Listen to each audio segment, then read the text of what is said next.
ସଦା ଦେଇଛନ୍ତି ଏବଂ ଜୀବିତ ମାନଙ୍କ ମଧ୍ୟରେ ନାମ ସ୍ଥାନ ଦେଇ ଆମମାନଙ୍କୁ ପୁଣି ଥରେ ଏକତ୍ରିତ କରିଛନ୍ତି।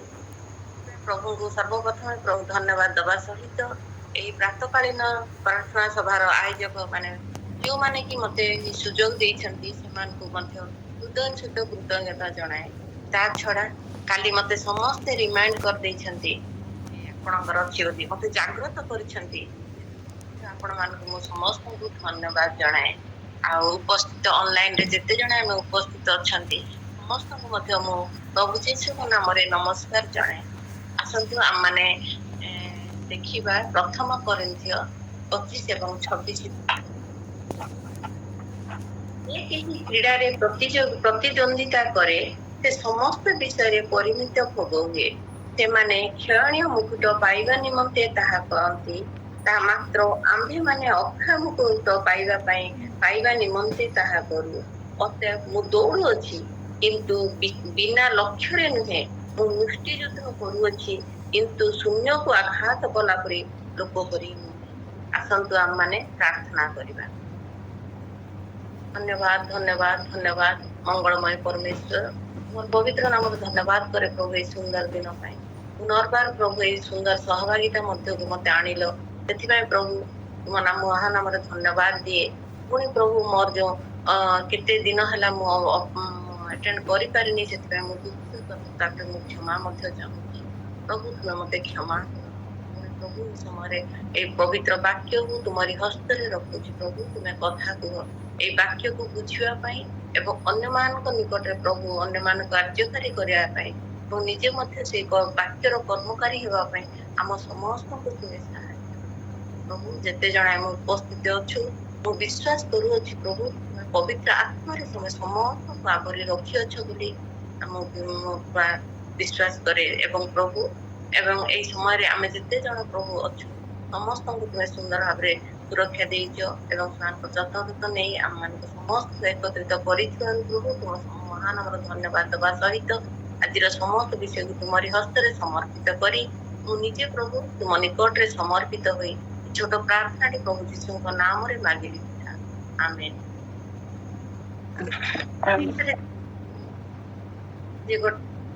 ଯିଏ କ୍ରୀଡ଼ାରେ ପ୍ରତିଦ୍ୱନ୍ଦିତା କରେ, ଆମେ ଯେତେବେଳେ ଆମେ କୌଣସି ଜାଗତିକ ଭାବରେ କ୍ରୀଡ଼ା ପ୍ରତିଯୋଗିତା ଦେଖୁ, ତାହାର ଗୋଟେ କଣ ଦୌଡ଼ ପ୍ରତିଯୋଗିତା ବି ଆମେ ଦେଖୁ, ତାହେଲେ ସେଠାରେ କଣ ଗୋଟେ ଆରମ୍ଭ ସ୍ଥଳ ଥାଏ ଏବଂ ଦୌଡ଼ିବାର କଣ୍ଟିନ୍ୟୁ ରାସ୍ତା ଥାଏ ଏବଂ ଶେଷରେ ତାହା ଲକ୍ଷ୍ୟ ସ୍ଥଳ ଥାଏ ଏବଂ ସେହି ଲକ୍ଷ୍ୟ ସ୍ଥଳରେ ପହଞ୍ଚିବା ପାଇଁ ସମସ୍ତେ ଆମେ କଣ ଚେଷ୍ଟା କରନ୍ତି ପ୍ରତିଯୋଗୀ ମାନେ। ସେହିପରି ଆମମାନଙ୍କର ଜୀବନ ମଧ୍ୟ ଆମର ଆତ୍ମିକ ଯାତ୍ରା ମଧ୍ୟ ଠିକ ସେହିପରି।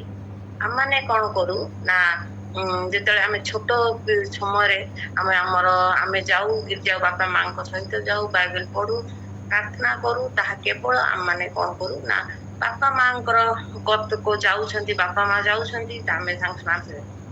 କିନ୍ତୁ ଯେତେବେଳେ ଆମର ବ୍ୟକ୍ତିଗତ ତ୍ରାଣକର୍ତ୍ତା ରୂପେ ଆମେ ପ୍ରଭୁଙ୍କୁ ଗ୍ରହଣ କରୁ, ଆମେ ତାଙ୍କୁ ଜାଣୁ, ଚିହ୍ନୁ ଏବଂ ଗ୍ରହଣ କରୁ ହୃଦୟର ସହିତ, ସେତେବେଳେ ଆମର ଆତ୍ମିକ ଯାତ୍ରା ଆରମ୍ଭ ହୁଏ ଏବଂ ତାପରେ ଆମେ କଣ କରୁ ଯାତ୍ରା ଆରମ୍ଭ କରୁ ଆତ୍ମିକ ଯାତ୍ରା। ସେହିପରି ଆମମାନେ ଯେତେବେଳେ ଆମେ ଆଜି ଦେଖିବା ଆମେ ବାଇବେଲରେ ମାନେ ଏବଂ ଆତ୍ମିକ ଯାତ୍ରାର ଯାତ୍ରୀ ବିଷୟରେ ଆମେ ଦେଖିବା। ଆମେ ଯଦି ଦେଖିବା ଆତ୍ମିକ ଯାତ୍ରାରେ 3 ପ୍ରକାର ଯାତ୍ରୀ ବିଷୟରେ ଆମେ ଦେଖିବା। ପ୍ରଥମ ଯାତ୍ରୀ କିଭଳି ନା ଯାତ୍ରା ଆରମ୍ଭ କରିବେ କିନ୍ତୁ କଣ କରିବେ ତାହା କଣ୍ଟିନ୍ୟୁ କଲା ସମୟରେ ସେମାନେ ଝୁଣ୍ଟି ପଡନ୍ତି ଏବଂ ଶେଷରେ ପହଞ୍ଚି ପାରି ନ ପାରନ୍ତିନି। ଦ୍ୱିତୀୟ ପ୍ରକାର ଯାତ୍ରୀ ହେଲା ଯାତ୍ରା ଆରମ୍ଭ କରିବେ କିନ୍ତୁ ପଥ ମଧ୍ୟରେ କିଛି ପ୍ରକାର ଘଟଣା ଘଟିବ, ଯାହା ଫଳରେ ସେମାନେ କଣ କରିବେ ପଡିଯିବେ, ଝୁଣ୍ଟି ପଡିବେ, ପୁଣି ଥରେ ସେମାନେ ଉଠିବେ, ପୁଣି ସେମାନେ ତାଙ୍କର ଲକ୍ଷ୍ୟ ସ୍ଥଳରେ ପହଞ୍ଚିବା ପାଇଁ ଚେଷ୍ଟା କରିବେ ଏବଂ ଲକ୍ଷ୍ୟ ସ୍ଥଳ ମଧ୍ୟ ପହଞ୍ଚି ପାରିବେ। ତୃତୀୟ ପ୍ରକାର ଯାତ୍ରୀ ହେଲା ସେମାନଙ୍କର ଆତ୍ମିକ ଯାତ୍ରା ଆରମ୍ଭ କରିବେ ଠିକ ଭାବରେ ଏବଂ ଯାତ୍ରା ମଧ୍ୟ କରିବେ ଠିକ ଭାବରେ ଏବଂ ଶେଷ ଲକ୍ଷ୍ୟ ସ୍ଥଳ ମଧ୍ୟ ସେମାନେ ପହଞ୍ଚି ପାରିବେ। ଏହା କେବଳ ଆମମାନଙ୍କର ଜାଗତିକ ଭାବରେ ନୁହେଁ, କିନ୍ତୁ ଆମମାନଙ୍କର ଶେଷ ଲକ୍ଷ୍ୟ ସ୍ଥଳ ହଉଛି ଅନନ୍ତ ଜୀବନ। ଆମେ ଯୋଉ ଅକ୍ଷୟ ମୁକୁଟ ପାଇବା ପାଇଁ କଣ କରୁଛୁ, ଆମେ ସମସ୍ତେ ଏଠାରେ ଏକତ୍ରିତ ହୋଇଛୁ प्रत्येक ख्रीष्टीय विश्वासी भाई भौणी माने आमर केवल लक्ष्य स्थल है देश आमर अनंत जीवन एवं अक्षय मुकुट। आमे जदि बाइबल रे जदि देखिबा साउलंक विषय प्रथम से यात्रा आरंभ कले किंतु शेष लक्ष्य स्थल पहुंची न परिबा से यात्री से किभल प्रथम जदि आमे विषय देखिबा प्रथम सामुएल 9 पर्व 17 पद एथिरे सामुएल साउलंक देखते सदाप्रभु तांको कहले जहा विषय रे आम्भे तुमको कहिथिलु सेही व्यक्ति को देखो से आम्भ लोक मानक ऊपरे शासन करिबा।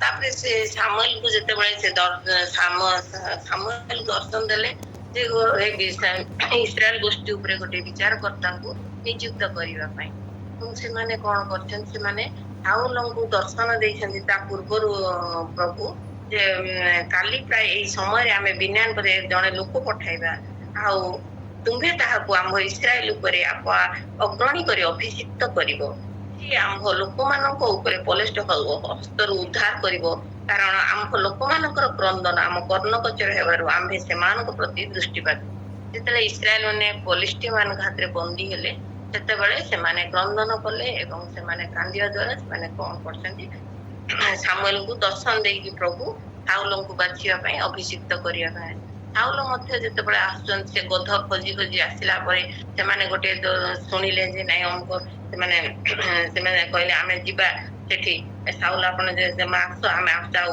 तहिरे परमेश्वर जे लोक नगर रखिले माने गध विषय रे के आने कहिबे गध खोजी खोजी पाई नथिले साउल सेते बळे से आछन सामुएल गोटे आमे जिबा ताको पचारिबा जे हम गध केउठार अछि ताहा से कहि परिबे से विश्वास रे से माने आछन किंतु देखिले साउल मध्य समस्त तार ऊपर 9:2 रे मध्य लिखाए समस्त जेते जण तांक ठार सुंदर पुरुष नथिले साउलंक परि सुंदर पुरुष न केही नथिले एते उच्चा थिले तेणु से कोन को तापरे से कोन को सामुएल तांको बाछुचंती साउलंक एवं विचार कर्ता रूपे नियुक्त कर प्रभु तांको अभिषिक्त कले किंतु तार परवर्ती मुहूर्त रे जदि आमे देखिबा 15 पर्व 23 पदरे से कौन करछन्ति 23 पदरे देखो सदा प्रभु कोन पाए ना से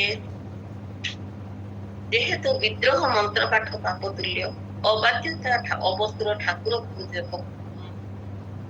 तुल्य तुम्हे सदा प्रभु को वाक्य तुच्छ करियछ एथिपय से मत तुमको राजा हबा पई तुच्छ करिसन्ति जे जते बळे मालिक मानक हस्तरु सेमानकु वर्जित सेमानक जाई वर्जित तबे सेमानकु विनाश कर सेमानकर समस्त संपत्ति को तुमे विनाश कर समस्त पशु मेष सब विषय को तुमे विनाश कर किंतु सेमाने कोन करले सदा प्रभु जो आदेश सेमानकु देइथिले किंतु सेमाने तारो सेमाने ताहा पालन करि नाहंती सेमाने कोन करछन्ती से जे रोगा एवं रुग्ण पशु मानकु सेमाने विनाश करले एवं पुष्ट पुष्ट सब जे पशु मानकु से आनी छन्ती जेतले पचारिले मध्य सामुएल से कहउछन्ती आमे सदा प्रभु को उद्देश्य रे बलिदान करिबा पई आमे आनी अछु किंतु सदा प्रभु कहिथिले जे सब जाक बिना वर्जित रूपे विनाश को कोनोसी जिंस आनिबो नै किंतु से माने आनी छन्ती एवं ताहा प्रभु तुम में आनी छु बोली बंध से माने ताहा प्रकाश करछन्ती कारण निजे माने निज दोष माने मानिवा निज दोष माने न माने चिट्ठी मते को प्रभु आमे तो पई ए सब विषय आमे आनी छु बोली किंतु प्रभु से कहउछन्ती ना से माने कोन अबाध्यता कहउछन्ती अवस्त्र और ठाकुर पूजा तुल्य जदि आमे प्रभु कोन से आदेश को आमे मानु ताहले ताहा ना ताहा ठाकुर पूजा तुल्य प्रभु एठारे हमहु दर्शन नै आमान जीवन मध्य अनेक बाध्यता रही जाए ताहा हमें जानिबा एवं आमाने कोन करबा से सब दूरे रही तुच्छ कले क्यों सदा प्रभु तांकु राजा हवा पई अभिषिक्त करिथिले किंतु तांकर गोटे अबाध्यता जे कोन करछन्ती जे तांकर एते बड़ राजपद मध्य से मध्य राजा हवा पई कोन कले सदा प्रभु तांको तुच्छ करिदेले से यात्रा आरंभ कले सत कथा किंतु से कोन करछन्ती पहुंची पारि ଦେଖିବା ଦ୍ୱିତୀୟ ଜଣଙ୍କ ବିଷୟ ଦେଇଥିଲା ଏବଂ 31ର ଚାରିପଦରେ ସେଇ ପ୍ରଥମ ସମୟରେ 31 ଲଗାଏ ସେ ଖଡ୍ଗ ଉପରେ ପଡିକି କଣ ମୃତ୍ୟୁ ବରଣ କଲେ। କଥା ଯଦି ଆମେ ଦେଖିବା ସେ ମଧ୍ୟ ସେଇଭଳି ପ୍ରଭୁଙ୍କର ଗୋଟେ ଦ୍ୱାଦଶ ଶିଷ୍ୟ ମାନଙ୍କ ମଧ୍ୟରୁ ଜଣେ ହେଲେ ଏବଂ ସେ କଣ କରୁଛନ୍ତି ସେ ଶିଷ୍ୟ ରୂପେ ରହିଲେ ତାଙ୍କର ପଛରେ ଗଲେ ତାଙ୍କର ବିଷୟ ସମସ୍ତ ଆଶ୍ଚର୍ଯ୍ୟ କର୍ମ ଯୀଶୁଙ୍କର ଦେଖିଲେ ସବୁ କଲେ କିନ୍ତୁ ଶେଷରେ ଲକ୍ଷ ମୁଦ୍ରା ପାଇଁ ସେ ତାଙ୍କର କଣ କରିଥାନ୍ତି ତାଙ୍କୁ ବିକ୍ରି କରିଥାନ୍ତି ଶତ୍ରୁ ହସ୍ତରେ ସେ ଯାତ୍ରା ଆରମ୍ଭ କରିଛନ୍ତି କିଛି ଦିନ ସେ ଯାଇଛନ୍ତି କିନ୍ତୁ ଶେଷ ଲକ୍ଷ୍ୟ ସ୍ଥଳରେ ପହଞ୍ଚିବା ପୂର୍ବରୁ ସେ କଣ କରୁଛନ୍ତି ସେ ତାଙ୍କର ସେ ସ୍ୱର୍ଣ୍ଣ କେବଳ ଲୋଭ ପାଇଁ ସେ କଣ ତାଙ୍କର ଯାତ୍ରା କରିପାରିନାହାନ୍ତି। ଦୁଃଖର ବିଷୟ ଏତେ ଦିନ ତାଙ୍କ ସହିତ ରହିଲେ ଏତେ ଆଶ୍ଚର୍ଯ୍ୟ କର୍ମ ଦେଖିଲେ ଏତେ ମହିମା ଦେଖିଲେ ସୁନ୍ଦର କର୍ମକୁ ଦେଖିଲେ ଏତେ ଲୋକ ତାଙ୍କର ପଛେ ପଛେ ଅନୁଗମନ କରୁଥିଲେ କିନ୍ତୁ ଯେତେ ତାଙ୍କ ନିକଟରେ ରହିଛି ଲକ୍ଷ୍ୟ ସ୍ଥଳରେ ପହଞ୍ଚି ପାରିନ। ଦ୍ୱିତୀୟ ପ୍ରକାର ଆମେ ଜ୍ୟୋତିର ବିଷୟ ଯଦି ରହିଲା ଯାତ୍ରା ଆରମ୍ଭ କରିବା ରାସ୍ତା ପଥ ମଧ୍ୟରେ ଜୀବନ ଯାତ୍ରା ମଧ୍ୟରେ ଯଦି କିଛି କିଛି ଘଟଣା ଘଟିଯାଏ ପ୍ରଭୁ ଠାରୁ ଦୂରେଇ ଚାଲିକି ଯାଆନ୍ତି କିଛି ଶେଷରେ କଣ କରନ୍ତି ପୁଣି ଥରେ ଅନୁତାପ ପ୍ରଭୁ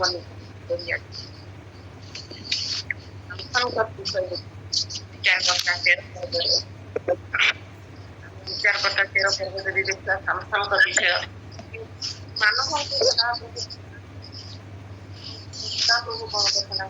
ଦେଇକି ମାନଙ୍କୁ ତାଙ୍କର ସ୍ତ୍ରୀ ଭାଗ୍ୟ ବନ୍ଧା ଏବଂ ପ୍ରସବ କରିନଥିଲେ ତାଙ୍କୁ ସେ କହିଲେ ଦୂତ ଅର୍ଥ ଦେଇ କହିଲେ ଯେ ପ୍ରସବ କରିବ। ତାପରେ ମାନବ ଆସିବାରୁ ତାଙ୍କ ଏଇ ସବୁ ବିଷୟ ତାଙ୍କୁ ବର୍ଣ୍ଣନା କଲେ ଏବଂ ସେ କଣ ଇଏ ମାନବ ପୁଣି ଥରେ ସେ ତାଙ୍କର ଦୂତ ମାନଙ୍କୁ କହୁଛନ୍ତି ଯେ ଆପଣଙ୍କର ବାକ୍ୟ ହେଉ ବାଳକ ପ୍ରତି କି ବିଧି ଓ ତାହାର କି କାର୍ଯ୍ୟ ହେବ। ସେ ଦୂତଙ୍କୁ ପଚାରୁଛନ୍ତି ମୋର ଗୋଟେ ପିତା ହିସାବରେ ଗୋଟେ ପିଲା ପ୍ରତି ମୋର କର୍ତ୍ତବ୍ୟ କଣ। ଗୋଟେ ପିତା ହିସାବରେ ପିଲାଟା ଜନ୍ମ ହବା ଆଗରୁ ଗର୍ଭସ୍ଥ ହବା ଆଗରୁ ଯେ ପିତା ଜଣକ ପ୍ରଶ୍ନ କରୁଛନ୍ତି ଯେ ବାଳକ ପ୍ରତି ମୁଁ କୋଉ ପ୍ରକାର ପ୍ରଭୁ ତୁମେ ମତେ କୁହ ଯେ ମୁଁ ସେଇ ପ୍ରକାର ସେମାନଙ୍କୁ ତାକୁ ମୁଁ ବଡ କରିବି। ଗୋଟେ ପିତାଙ୍କର ବିଷୟଟାରେ ଆମେ ଦେଖିବା ଯେ ସେ କିଭଳି ତାଙ୍କୁ ମାନେ ସଦାପ୍ରଭୁ ପଚାରୁଛନ୍ତି ପିଲାଟିକୁ କିଭଳି ତୁମରି ଆଦେଶ ତୁମରି କହିବା ଅନୁଯାୟୀ ମଧ୍ୟ ଯାହା ବିଷୟ ସେ କହିଥିଲେ ଯେ ନାଶରୀୟ କରିବ ତାଙ୍କର କ୍ଷୀର ଲାଗିବ ନାହିଁ ଦ୍ରାକ୍ଷାରସ ପାନ କରିବ ନାହିଁ କୌଣସି ବିଜାତୀୟ ସ୍ତ୍ରୀ ବିବାହ କରିବ ନାହିଁ ସବୁ ଯେତେବେଳେ କହିଲେ ସେ ନିଶ୍ଚିତ ଭାବରେ ଗୋଟେ ପିତା ହିସାବରେ ତାକୁ ବଡ କରିଛନ୍ତି। କିନ୍ତୁ ଯୁବାବସ୍ଥାରେ ଯଦି ଆମେ ସାମସନଙ୍କ ବିଷୟରେ ଦେଖିବା ତାହେଲେ ସେ କଣ କଲେ ତାର ଯଦି ସେଇ ସାମସନ 13:24 ପଦରେ ଆମେ ଦେଖିବା ପୁତ୍ର ସାମସନକୁ କଣ କରିଛନ୍ତି ସଦାପ୍ରଭୁ ତାହାକୁ ଆଶୀର୍ବାଦ ମଧ୍ୟ କରିଛନ୍ତି। ସାମସନକୁ 24 ପଦରେ ଯଦି ଆମେ ଦେଖିବା ଏଥିରେ ସେଇ ସ୍ତ୍ରୀ ପୁତ୍ର ପ୍ରସବ କରି ତାହାର ନାମ ସାମସନ ଦେଲା ତହୁ ସେଇ ବାଳକ ବଢିଲା ଓ ସଦାପ୍ରଭୁ ତାହାକୁ ଆଶୀର୍ବାଦ କଲେ। ସେମାନଙ୍କୁ ସଦାପ୍ରଭୁ ତାଙ୍କୁ ସାମସନକୁ ମଧ୍ୟ କଣ କରିଛନ୍ତି ଆଶୀର୍ବାଦ କରିଛନ୍ତି। କିନ୍ତୁ ତାପରେ ଯଦି ଆମେ ତାଙ୍କର ଜୀବନକୁ ଦେଖୁ ତାଙ୍କର ଯୁବା ଅବସ୍ଥାକୁ ଦେଖୁ ସେ କଣ କରିଛନ୍ତି ଗୋଟେ ବଳିଷ୍ଠ ସ୍ତ୍ରୀକୁ ପସନ୍ଦ କରିଛନ୍ତି ଏବଂ କରୁଛନ୍ତି ପୁଣି ଦଲିଲାର ପ୍ରେମରେ ପଡୁଛନ୍ତି ପ୍ରଭୁଙ୍କ ଠାରୁ ପାଇଥିବା ଆଶୀର୍ବାଦ ଏବଂ ସେ କଣ କରୁଛନ୍ତି ଯେତେବେଳେ ସେ ଯାଉଛନ୍ତି ତାଙ୍କର ପ୍ରଭୁଙ୍କର ଯେଉଁ ଆଦେଶ ପ୍ରଭୁଙ୍କର ଯେଉଁ ଯୋଜନା ସାମସନ ପ୍ରତି କରିଥିଲେ ଯେତେବେଳେ ତହିଁରୁ ବିମୁଖ ହେବା ଦ୍ୱାରା ପ୍ରଭୁ କଣ କରିଛନ୍ତି ତାଙ୍କର ଯେଉଁ ଶକ୍ତି ତାଙ୍କୁ ଦେଇଛନ୍ତି ଯେଉଁ ଆଶୀର୍ବାଦ ତାଙ୍କୁ ଦେଇଥିଲେ ତାହା କଣ କରୁଛନ୍ତି ହେଇଯାଉଛି। ଏଇଟା ବଡ ବିଷୟ ତାଙ୍କ ପାଇଁ କଣ ହେଲା ଯୋଉ ଏଠାରେ ଆମେ ଗୋଟେ ବିଷୟ ଦେଖିପାରୁ ପାପ ଦ୍ୱାରା ଆମର ଅନେକ କିଛି ଜାଗତିକ ଭାବରେ ଆମର କ୍ଷତି ହୁଏ। ଯଦି ବି ଆମେ ଜାଗତିକ ଭାବରେ ଦେଖୁ ସମ୍ମାନ ଯାଏ ଧନ ଯାଏ ଏଇସବୁ ଯାଏ କିନ୍ତୁ ସବୁଠାରୁ ବଡ ବିଷୟ ହଉଛି ଆମମାନଙ୍କର ଈଶ୍ୱରଙ୍କର ଅନୁଗ୍ରହ ଆମମାନଙ୍କ ଠାରୁ ଚାଲିଛି। ଏଇଟା ହଉଛି ଆମମାନଙ୍କର ଜୀବନର ମାନେ ସବୁଠାରୁ ବଡ ବିଷୟ। ଯେତେବେଳେ ଈଶ୍ୱରଙ୍କର ଅନୁଗ୍ରହ ଆମ ଠାରୁ ଚାଲିଯାଏ ତାହା ହଉଛି ବହୁତ ବଡ ଆମର ଜୀବନର କ୍ଷତି ହୁଏ। ସେତେବେଳେ ସେ କଣ କରୁଥିଲେ ସାମସନକୁ ଯେତେବେଳେ ଆଖି ଉପାଡି ଦେଲେ ଶେଷରେ ଯେତେବେଳେ ଦଲିଲା ତାଙ୍କୁ ପଚାରିଲେ କୋଉଠାରେ ତମର ବଳ, ଯେ ଯେତେବେଳେ କହିଦେଲେ ମୋର ତିଳରେ ମୋର ଚୁଟି ବେଣୀରେ ମୋର ଶକ୍ତି ଅଛି, ସେ ଯେତେବେଳେ ସେମାନେ ସ୍ଥିର କରିଦେଲେ ତାଙ୍କୁ ପୋଲିସଟିଏ ମାନେ ବାନ୍ଧିକି ନେଇଗଲେ, କାରାଗାରରେ ନେଇଗଲେ, ଚକି ବେସିଲେ, ଆଖି ଉପାଡ଼ି ଦେଲେ, ସେତେବେଳେ ସିଏ କଣ କରୁଛନ୍ତି ଯେ ନିଶ୍ଚିତ ଭାବରେ ସେଠାରେ ସେ ନିଶ୍ଚୟ ଅନୁତାପ କରୁଛନ୍ତି। ଏତେ ବଡ ଶକ୍ତି, ଏତେ ବଳବାନ ଲୋକ, ଏତେ ଶକ୍ତିବାନ ଲୋକ, ସେ ଯେତେବେଳେ ଶତ୍ରୁ ମାନଙ୍କ ହସ୍ତରେ ପଡୁଛନ୍ତି ସେମାନେ ତାଙ୍କୁ ଆଣି କୌତୁକ କରୁଛନ୍ତି, ସେତେବେଳେ ନିଜକୁ ସେ କେତେ ଧିକ୍କାର ନିଶ୍ଚିତ ଭାବରେ କରିଥିବେ। କାହିଁକି ନା ଏଇଭଳି ଅନୁଭବ ଆମମାନଙ୍କର ଜୀବନରେ ବି ବେଳେ ବେଳେ ଥାଏ।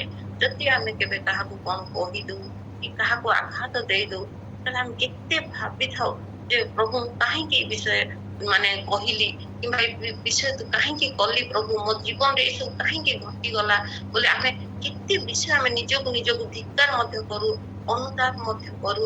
ଆଉ ଆମେ କଣ କରୁ, କ୍ଷମା ମଧ୍ୟ ମାଗି ଆମେ କଣ କରୁଛୁ ପ୍ରଭୁଙ୍କ ନିକଟକୁ। ଛୋଟ ବଡ ବିଷୟ ହଉ, ଆମେ କହିବାକୁ ଚାହେଁନି ଯେ ପ୍ରଭୁ ବଡ ବିଷୟ ହିଁ ଆମେ କରିନଥାଉ, କିନ୍ତୁ ଛୋଟ ବିଷୟ ହେଲେ ବି ମାନେ କଥାରେ ମଧ୍ୟ କାହାକୁ ଯଦି ଆଘାତ ଦେଲେ ଆମେ କଣ କରୁ ନା ଆମେ ପ୍ରଭୁ ମାନେ କାହିଁକି ମୁଁ କହିଲି, ଜଣ ମନ ଦୁଃଖ କରିଥିବ, ଏଇସବୁ ବିଷୟ ଆମେ ଭାବୁ। ସେଇପରି ଯେତେବେଳେ ତାଙ୍କୁ ପଲେଷ୍ଟିୟନ ନିଜ ଶତ୍ରୁ ମାନେ ତାଙ୍କୁ ନେଇକି ସାମସନକୁ ନେଇକି କାରାଗାରରେ ଚକି ବଜାଏ, ଯୋଉ ସମୟ ତାଙ୍କୁ ମିଳିଛି ନିଶ୍ଚିତ ଭାବରେ ସେ କଣ କରିଛନ୍ତି ନା ଦୁଃଖିତ ହେଇଥିବେ, ପ୍ରଭୁଙ୍କ ନିକଟରେ କ୍ରନ୍ଦନ କରିଥିବେ। ଆଉ ପ୍ରଭୁ ମତେ ଏତେ ତୁମେ କରିଥିଲ, ଏତେ ଆଶୀର୍ବାଦ ତୁମେ କଲ, କିନ୍ତୁ ଆଜି ମୁଁ କିଭଳି ଭାବରେ ଜୀବନ କଟେଇବା ଦ୍ଵାରା ତୁମର ଅନୁଗ୍ରହ ଆଜି ମୋ ଜୀବନରୁ ଚାଲି ଯାଇଛି। ପ୍ରଭୁ ମୁଁ ଆଜି ତୁମର ଅନୁଗ୍ରହରୁ ବଞ୍ଚିତ ହେଇଯାଇଛି, ପ୍ରଭୁ ମତେ ତମେ ଦୟା କର। ତାହା ଯେତେବେଳେ ସେ ଅନୁତାପ କରିଛନ୍ତି, କାହିଁକି ଅନୁତାପ କରିବା ଦ୍ଵାରା ହିଁ ପ୍ରଭୁ ଶେଷରେ ତାଙ୍କୁ କଣ କଲେ, ଶେଷରେ 16 ପର୍ବ 28 ପଦରେ ସେ ଲେଖୁଛନ୍ତି,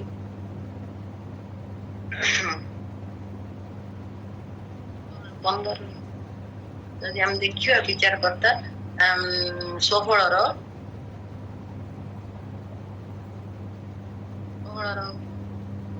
28 ପଦରେ ଲେଖାଯାଏ, ଯେତେବେଳେ ସାମସନ ସଦାପ୍ରଭୁ ଡାକି କହିଲା, ହେ ପ୍ରଭୁ ସଦାପ୍ରଭୁ ନିବେଦନ କରୁଅଛି, ମତେ ସ୍ମରଣ କର। ହେ ପରମେଶ୍ୱର ନିବେଦନ କରୁଅଛି, ମୁଁ ଯେପରି ପଲେଷ୍ଟିୟ ମାନଙ୍କ ଠାରୁ ଏକାବେଳକ ମୋର 2 ଚକ୍ଷୁର ପରିଷଦ ନେଇପାରିବି, ଏଥିପାଇଁ କେବଳ ଏଇ ଥରକ ମତେ ବଳବାନ କର। ସେ ନିଜକୁ କହୁଛନ୍ତି, ପ୍ରଭୁ ଏଇ ଥରକ ମତେ ତୁମେ ବଳବାନ କର, ଏଇ ଶେଷ ସମୟରେ ମତେ ତୁମେ ବଳବାନ କର। ମୁଁ ମରିବି, କିନ୍ତୁ ସେମାନଙ୍କୁ ମଧ୍ୟ ମୁଁ ମାରିବି। ଏଇ ଶେଷ ଥରକ ମତେ ତୁମେ ପ୍ରଭୁ ବଳବାନ କର ବୋଲି ସେ କହିବା ଦ୍ଵାରା କଣ କରିଛନ୍ତି, ପୁଣି ଥରେ ପ୍ରଭୁ ତାଙ୍କୁ ଶକ୍ତି ଦେଲେ ଏବଂ ସେ 3000 ଲୋକଙ୍କୁ, ତାପରେ 3000 ପୁରୁଷ ସ୍ତ୍ରୀ ସେ ଛାତ ଉପରେ ଥିଲେ ଏବଂ ସେଠାରେ ସେମାନଙ୍କୁ ସେ ନିଜେ ମଧ୍ୟ ମୃତ୍ୟୁ ମୁଖରେ ପଡିଲେ ଏବଂ ସେମାନେ ଏତେ ଲୋକଙ୍କୁ ମଧ୍ୟ 3000 ଲୋକଙ୍କୁ ମଧ୍ୟ ସେ ମାରିଲେ। ତାଙ୍କୁ ଶେଷ ସମୟ ଗଲେ ମାନେ ଏହି ରୂପେ ତାହାର ଜୀବନ କାଳରେ ହତ ଲୋକ ଅପେକ୍ଷା ତାହାର ମରଣ କାଳର ହତ ଲୋକ ଅଧିକ ହେଲେ। ଏଇଭଳି ଭାବରେ ସାମସନକୁ ଶେଷରେ ସେମାନେ ସେ କଣ କରିଛନ୍ତି, ତାଙ୍କର ଲକ୍ଷ୍ୟ ସ୍ଥଳରେ ଅନୁତାପ କରି ଯେତେବେଳେ ଆସୁଛନ୍ତି ସେ କରୁଛନ୍ତି। ଯଦି ଦାଉଦଙ୍କ ବିଷୟ ମଧ୍ୟ ଆମେ ଯଦି ଦେଖିବା, ତାହେଲେ ଦାଉଦଙ୍କ ଜୀବନରେ ଗୋଟିଏ ମାତ୍ର ସେ ବତ୍ସେବା ଦ୍ଵାରା ଯୋଉ ପୁତ୍ର ସନ୍ତାନ ଜାତ ହେଲା, ବତ୍ସେବାକୁ ଯୋଉ ଦେଖିଥିଲେ ତାହାର ପାପ ଫଳରେ ସେ ତାଙ୍କର ସେ ପୁତ୍ରଟା କଣ ହେଲା, ସେ ଚାଲିଗଲା। କିନ୍ତୁ ତାପରେ ଦାଉଦ ଯେତେବେଳେ ତାଙ୍କୁ ନାଥନ ଭବିଷ୍ୟତ ବକ୍ତା ଆସି ତାଙ୍କୁ କହୁଛନ୍ତି ଯେ ତୁମେ ଏଇ ସବୁ ପାପ କରିଛ, ସେତେବେଳେ ସିଏ କଣ କରୁଛନ୍ତି, ତାଙ୍କର ପାପ ପାଇଁ ଅନୁତାପ କରିଛନ୍ତି ଏବଂ ସେ ପୁଣି ଥରେ ପ୍ରଭୁଙ୍କ ନିକଟବର୍ତ୍ତୀ ହେଇଥିଲେ। ଏବଂ ଆମେ ଯଦି ତୃତୀୟ ପ୍ରକାର ଜାତି ବିଷୟରେ ଦେଖିବା, ଆରମ୍ଭ ଏବଂ ଯାତ୍ରା ଏବଂ ଶେଷ ମଧ୍ୟ ଠିକ ଭାବରେ ସମ୍ପୂର୍ଣ୍ଣ କରିବା।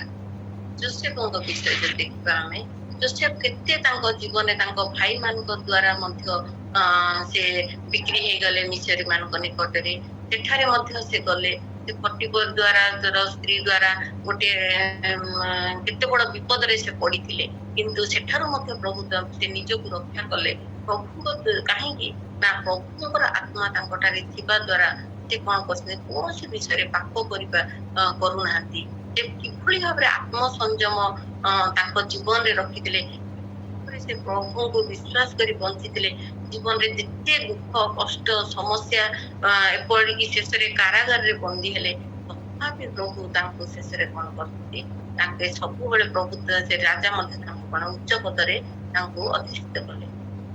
ସେହିପରି ଯଦି ଆମେ ଦାନିଏଲଙ୍କ ବିଷୟ ମଧ୍ୟ ଆମେ ଦେଖିବା, ଦାନିଏଲର ବିଷୟରେ ମଧ୍ୟ ଆମେ ଯଦି ଦେଖିବା, ସିଏ ମଧ୍ୟ ଯେତେବେଳେ ରାଜା ତାଙ୍କୁ ନଉଛନ୍ତି ତାଙ୍କୁ ନେଲେ, ଦାନିଏଲଙ୍କୁ ସେଇ ସ୍ଥାନରେ ଆମେ ଦେଖୁ ତାଙ୍କୁ ସିଂହ ଗାତରେ ମଧ୍ୟ ପକେଇଲେ। ରାଜା ତାଙ୍କୁ କହିଲେ ଆହାର୍ୟ, ରାଜାଙ୍କର ଆହାର୍ୟ ବସ୍ତୁରେ ସେ କହିଲେ ନା, ମୋ ଜୀବନ ମୁଁ କେବେ ମୋର ଦେହ ଅଶୁଚି କରିବିନି ମୋ ଶରୀରକୁ। ଏଇଭଳି ଭାବରେ ସିଏ କଣ କରିଛନ୍ତି, ତାଙ୍କ ଶରୀରକୁ ଅଶୁଚି କଲେ ନାହିଁ ଏବଂ ସେ ଯାଇଛନ୍ତି ଯେ ସିଂହ ଗାତରେ ମଧ୍ୟ ଯେତେବେଳେ ତାଙ୍କୁ ପକେଇଲେ, ସିଂହମାନଙ୍କର ମଧ୍ୟ ପ୍ରଭୁ ତାଙ୍କର ମୁଖ ବନ୍ଦ କରିଦେଲେ। ପୁଣି ସେ ଯେତେବେଳେ ସେଥିରେ ଲେଖାଯାଏ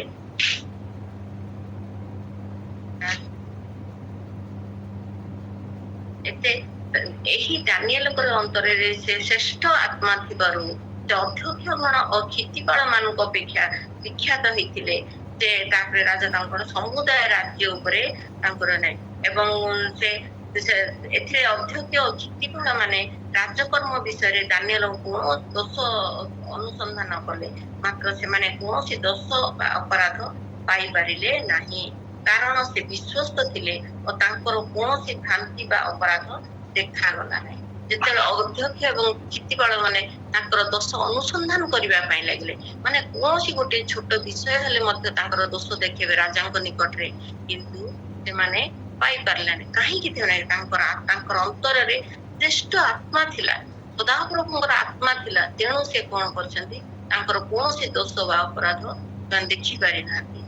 ତେଣୁ ସେମାନେ ଅଲଗା ପ୍ରକାର କଲେ, ଗୋଟେ ଲେଖା ସ୍ୱାକ୍ଷରିତ କଲେ, ଆଉ ତାଙ୍କୁ ସେଇ ଲେଖା ଦ୍ଵାରା ସେମାନେ କଣ କଲେ, ସେ ପ୍ରାର୍ଥନା।